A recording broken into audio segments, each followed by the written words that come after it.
नमस्कार मंडळी. आज मी तुमच्यासोबत माझ्या आईने केलेली मुगाच्या डाळीचे वरण ही रेसिपी शेअर करणार आहे. तर सुरुवात करूया आजच्या रेसिपीला.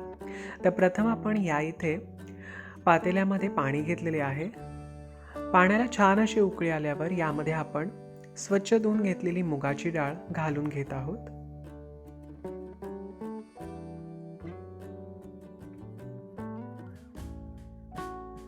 आता यामध्ये आपण हळद, शेवगाच्या शेंगा, टोमॅटोच्या फोडी आणि 3 ते 4 उभ्या चिरलेल्या हिरव्या मिरच्या घालून घेतलेल्या आहेत.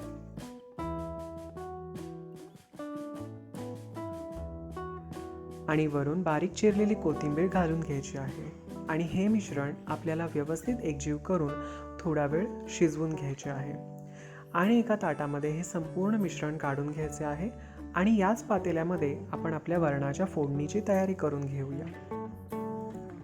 फोडणीसाठी आपण गरम पातेल्यामध्ये तेल घेतलेले आहे. तेल छान गरम झाल्यावर त्यामध्ये आपण मोहरी घातलेली आहे, जिरे घातलेले आहे, बारीक चिरलेला लसूण घातलेला आहे,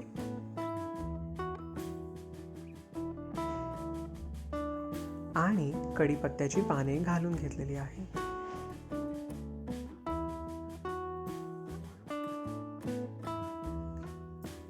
हिंग घातलेला आहे. आणि आता यामध्ये आपण व्यवस्थित शिजवून घेतलेली मुगाची डाळ आणि ते संपूर्ण मिश्रण घालून घेतलेले आहे. व वरून आपल्याला आपल्या प्रमाणानुसार गरम पाणी घालून घ्यायचे आहे. आपल्याला वरणाची कन्सिस्टन्सी काय ठेवायची या प्रमाणात आपल्याला पाणी यामध्ये घालायचे आहे व संपूर्ण वरण व्यवस्थित एकजीव करून घ्यायचे आहे. वरून चवीपुरती मीठ घातलेले आहे. आणि थोडा वेळ आपल्याला वरणाला व्यवस्थित उकळी आणून द्यायची आहे.